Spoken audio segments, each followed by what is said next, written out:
Hi guys, Mary Beth Temple here. You might know me from my craft brand, Hooked for Life Publishing, or my cosplay team, Tailor Made Cosplay. But I'm here today on behalf of MasksNow.org, a wonderful organization that is coordinating the efforts of home sewers and small shops with medical facilities that might have a need for these homemade products. They don't replace PPE, but they can be used to extend the life of PPE or be used in situations when PPE is not available at all. In any case, we're going to talk now about the pocket pattern, which is one of the mask patterns that you can get on MasksNow.org. And I'm going to take you step by step through how to create one. You may notice there's ads on this video. 90% of the ad revenue from the MasksNow.org videos that are hosted on the Hooked for Life channel are being donated at the discretion of the Masks Now National Board. So thanks for putting up with the ads. Thanks for all you do to create these patterns for people who need them. Let's take a look at the pocket pattern. Now, when you print your pattern out, and I will absolutely have a link to this pattern in the description box below, you're going to have to do a little cut and paste first. You're going to cut all the pieces out around the black lines, but also cut on the red dotted lines. Before you do that, though, you want to find one of the pages that has the reference and take a ruler to it. Now that reference square should be 1 inch, and you can see on my ruler that it is. The reason we have you do that is because sometimes people accidentally click fit on page by accident, and then sometimes things will shrink up, and you don't want your mask to be too small after you've gone to the trouble of making it. So once you've cut all your pieces out, you're going to line them up, and they're all lettered. Tie goes with tie, A goes with A, B goes with B. So for example, here is my 2 B pieces. I lined them up so that the red dots are right up next to each other with no overlap, and I taped them together. And that is how I got a piece that is the right size for me to cut. Now again, it will tell you how many to cut. For B, we're going to cut 1. The other pieces are all labeled the same way, so you know how many pieces to cut. So make sure you've washed your fabric in hot water, preferably with unscented detergent and no fabric softener. Put it in the dryer on hot and let it dry up so that it pre-shrinks and gets any sort of sizing that might have been applied during the manufacturing process off the fabric. Cut your pieces out, tape your pieces where they belong, and then we're going to go cut out our fabric. Now you can see I've pinned my pieces out. Now if you still have a stash of double wide bias tape, then you do not need to cut out the ties. The ties are to replace the double wide bias tape, which a lot of us are having a hard time finding. But if you have the bias tape, don't worry about cutting those ties out. Now I'm using a fat quarter because that's what I had to hand. I don't think I'm going to get 4 ties out of this, but again, I can cut the ties later out of some solid color fabric, or I can use my bias tape. So now that I have everything pinned out, I'm going to get my handy dandy rotary cutter and cut the pattern. Or of course you can just use scissors, whatever floats your boat.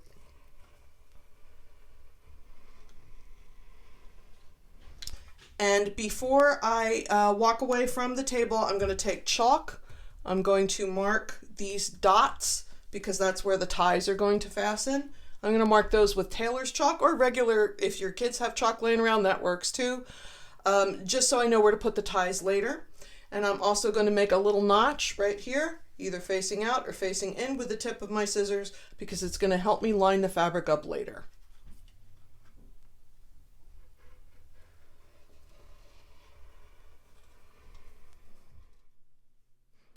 Alright, I went with a different color for my ties just to make sure that the 4 ties matched at least. I know that people aren't being choosy, but I want stuff to look halfway decent, right? So following along the instructions, the first thing says, with wrong side facing up, press a 1/4 inch fold on one end of the tie. So that's the first thing I did. Then it says fold the ties in half lengthwise, right sides out, wrong sides together, and press to create a crease. So there's my 1/4 inch fold, and I have pressed it in half. Then it says, for each tie, fold long sides in, so raw edges meet at the crease in the center. Refold on crease, resulting in a total width of about a 1/2 inch, and press. So I'm going to fold my raw edges to the crease and to the crease. So there are my raw edges on the crease. I can press that down, and then I'm going to fold that in half and press it down. So my raw edges are here along the center crease. I'll neaten that up a little bit. I'm just kind of showing you the rough draft here on camera. I'm going to press that all down, and then I'm going to sew across the short edge and down the long edge. So I'm just going to put that into my sewing machine, and I'm going to sew as close to the edge as I can manage.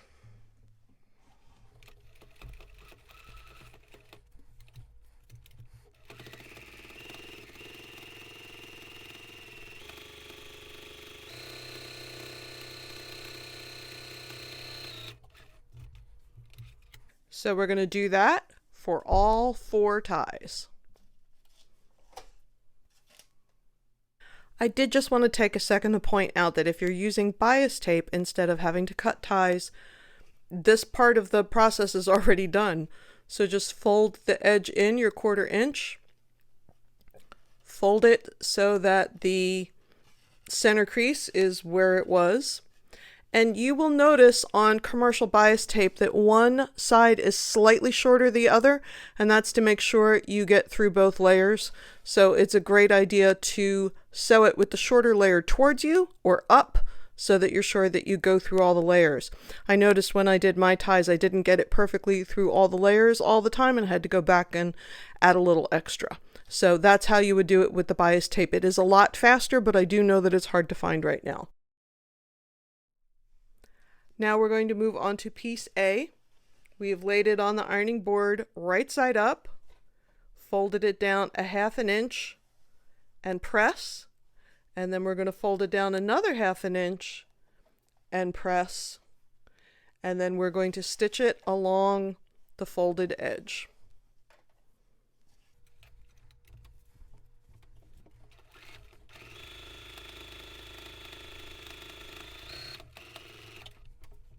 Now we're going to take the B piece and lay it wrong side up and do the same thing.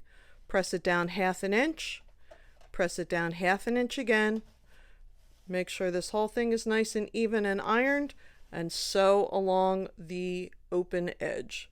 Exactly the same way we did the other one, only we had this piece wrong side up and the other piece was right side up. Now remember I told you had to move those chalk marks over so we would know where they were? There was my chalk mark right there, and the instructions say to flip piece B over and lay it right side up, align the raw edge of the tie with the raw edge of the fabric, centering the tie on the mark transferred from the pattern and base. So I just put a couple stitches in there with my machine. The loose ends of the ties should come towards the middle of the fabric, so you're going to do that in all 4 places. So there's one, and now I'm going to look for the next one. See my blue dot? I'm going to grab my raw edge. I'm going to put it right over that blue dot. I'm going to line the raw edges up with each other and make sure that blue dot is covered. I'm really sorry I banged the camera there, you guys. It's very hard to sew and video at the same time, and I'm just putting a couple stitches in there right on the edge to make sure it stays in place. That's all I'm doing. I'm not going crazy and lock stitching and what have you. I just want to make sure it doesn't move. And then I'm going to do the same thing over here. There's my blue dot. Here's my raw edge over the blue dot, and aligned with the fabric. Little basting stitch. If you want to put that basting stitch in by hand, that's fine too. I like to do everything machine because I'm faster at it, but you know, different sewers are faster or slower at different things. So whatever works best for you is just fine. It's my blue dot, my raw edge, and a couple of basting stitches.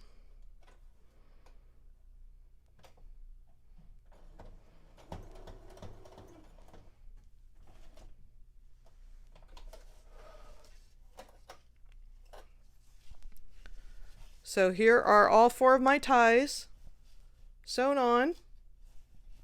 And all my loose ends are in the middle. Okay, we are at number 7 on the directions. It says, now the 2 pieces will be sewn together. Take piece B with the ties attached, still facing right side up, and gather the ties to the center to get them out of the way. Now, it looks like I went crazy here with my little jelly rolls, but honestly, it was the easiest way to get all that mess out of the way. So if you can deal with a big pile in the middle, you go ahead. For me personally, the little jelly rolls make the most sense. Then it says, fold down flap along the line shown by the pattern. So here's the pattern showing you where that fold line is right over the tie. And match the notch, by which we mean we're going to get that fold line and put it right on the center of the notch, and it's telling you that the ties will be enclosed so you can see that the ties are right under the fold. And pin into place. So there is my fold matching my notch. There is my tie that I basted, my little jelly rolls in there, and I'm going to pin this down to keep it in place. And then I'm going to do the same thing on the other side. Let's see if we get this a little closer. It might be easier to see. So I'm going to make sure my tie is laying flat. I'm going to bring that fold down so it matches the notch. And I'm going to pin everything into place.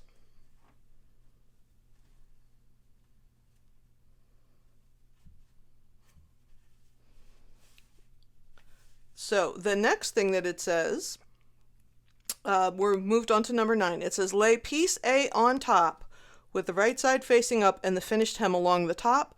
The hem of piece A should sit around 1/4 inch beneath the fold at the top of piece B. It should not match exactly. So I'm going to line up my sides and my bottom.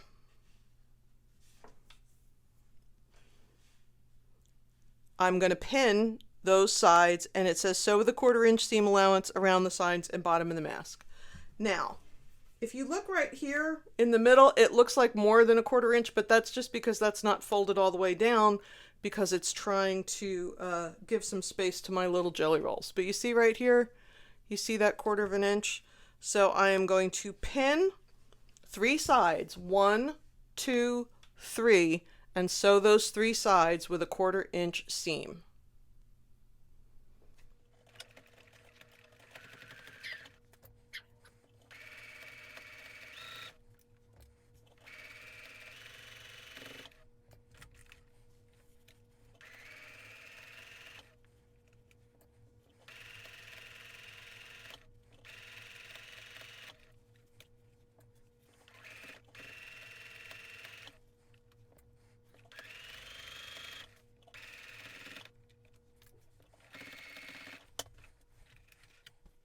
Number 11 says, clip the corners of the mask, taking care not to cut the stitching.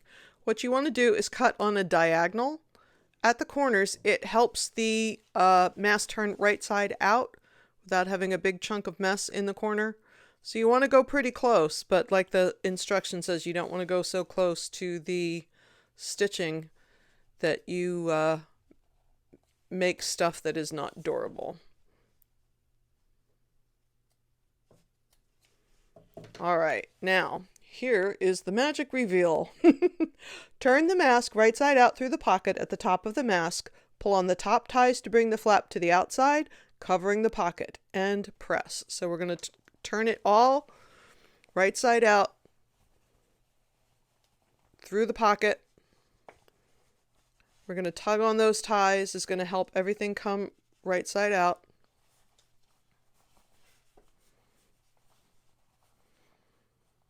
And then it said tug on the top ties because it's going to cover the pocket. By which we mean, let's see if I can make the magic happen. You tug on these and you see the pocket is covered. There's my pocket, it's inside. But this keeps the top covered up. So then it says press, which I'm going to go do because I do not have a camera at my ironing table. And then we'll come back and see what the last couple steps are.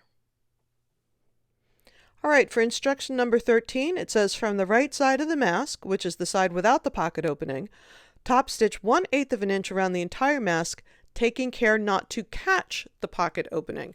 So we're going to go 1/8 of an inch all the way around. However, what they mean by not catching the pocket opening is if you open this guy up, you can see it's pretty close to the fold. So make sure that when you're sewing across the top in particular, you're not sewing through that layer. And it's okay to sort of shove it down. Not at the edges, you need it to be straight at the edges, but it's okay to sort of shove it out of the way when you're going across the top to make sure you don't catch it by accident.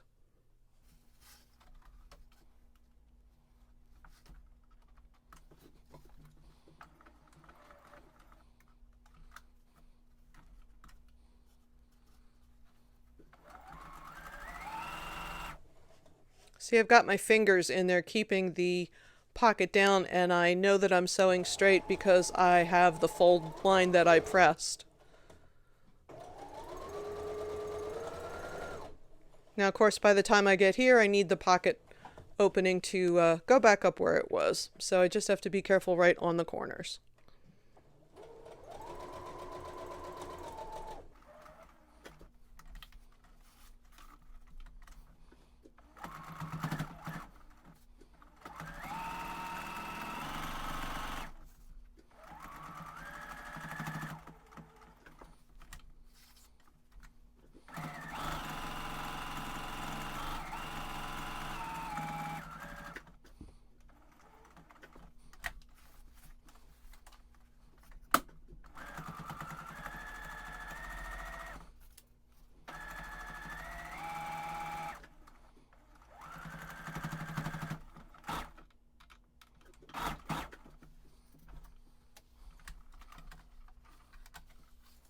Okay, so here we are with our top stitching in place. And I'm just double checking to make sure that the pocket still opens, which it does. Now let's talk about the pleat template. We are at instruction 14. It says lay the mask so the ties are at the sides, the top of the mask is facing away from you, and the right side of fabric is up. Mark the pleats according to the pleat template by laying the template on the mask, lining up the top edge of the template with the top edge of the mask, centering it left and right. Mark pleat lines on the fabric on both sides of mask. So I found that it made the most sense if I pleated the paper first. So I took each of these dotted lines and folded it back. And then it tells you to make sure that the dotted line lines up with the line that is 1 1/4 inches away. And you can see which ones are 1 1/4 inches because it tells you right there. So once I had this figured out, then this made a whole lot more sense. So I'm going to go ahead and place this on my assembled mask. And then I'm going to go ahead and mark the pleat lines. So I'm marking the dotted line, and then the line 1 1/4 inches below.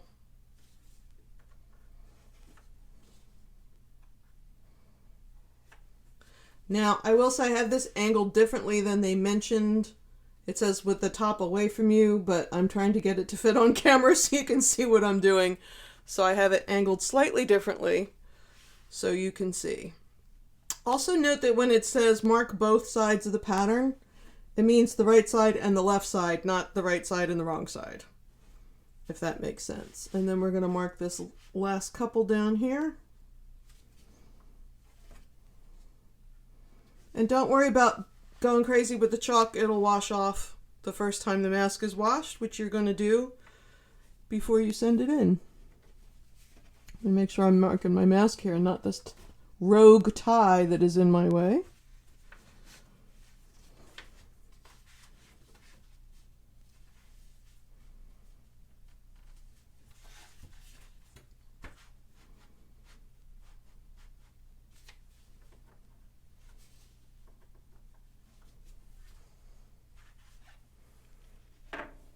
So to form the knife pleat, let's get this back the way they wanted it. Find the markings that are 1 1/4 inches apart, fold down so that those markings line up. So I'm going to get rid of my piece of paper. I'm going to take this mark, and I'm going to line them up.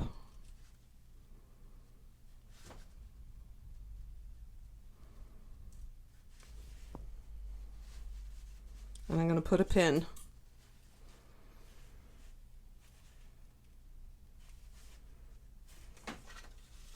So it says fold down so the markings line up. All pleats should open towards the bottom of the mask, so that's the way I had it, with the bulk on the back pressed towards the top. The final pleat should not fall over your bottom ties. Pin and press. So again, let's do it on the other side. I'm going to take this mark, I'm going to line it up with this mark that is 1 1/4 inches away. See how I have them lined up? I'm going to make sure that my pleat opens towards the bottom and the bulk of the pleat is pressed up, and I'm going to put a pin. And I'm going to do that 2 more times. Here's my mark, here's my 1 1/4 inch mark, line them up, push the bulk up, pin, and I'm going to keep doing that until all 3 pleats are pinned on both sides. This guy, this guy.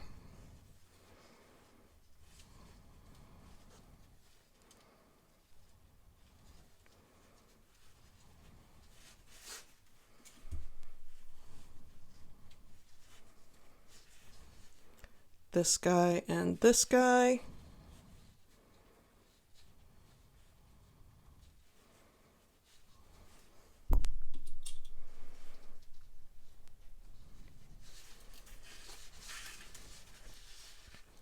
This guy and this guy.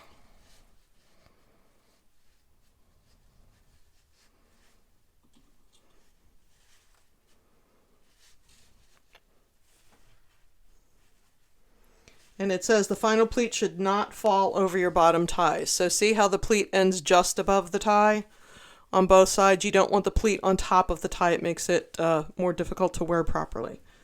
So give it a little tug sideways so you can see what's going on with your pleats. So I've pinned in place.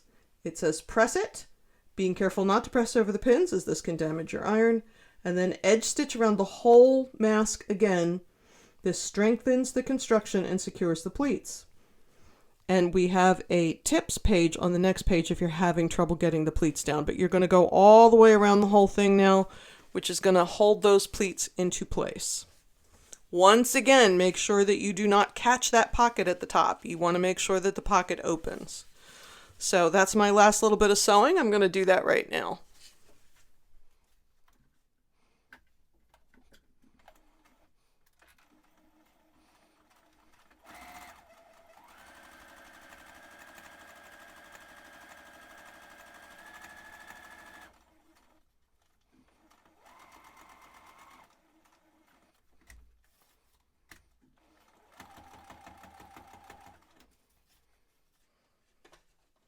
Right, you see I had to flip him up a little bit. Make sure that those bulky parts of the pleat are still facing up and that they didn't get caught in your throat plate.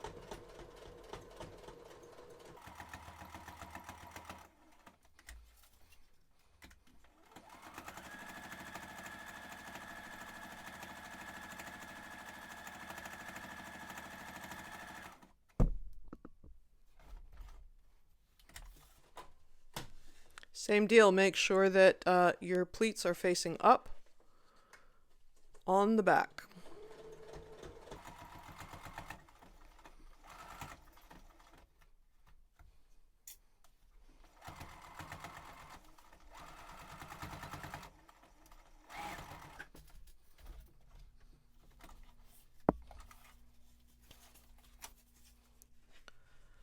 Alright, so here is my completed pocket mask.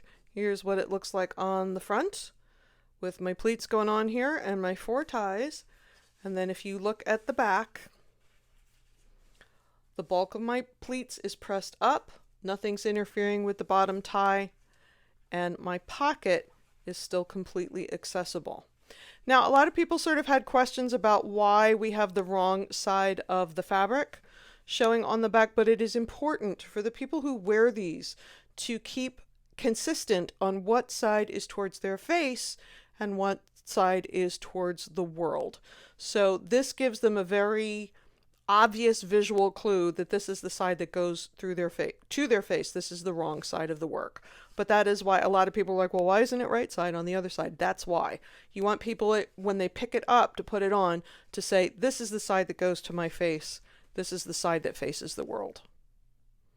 So I hope that that answered any question you might have about the pattern.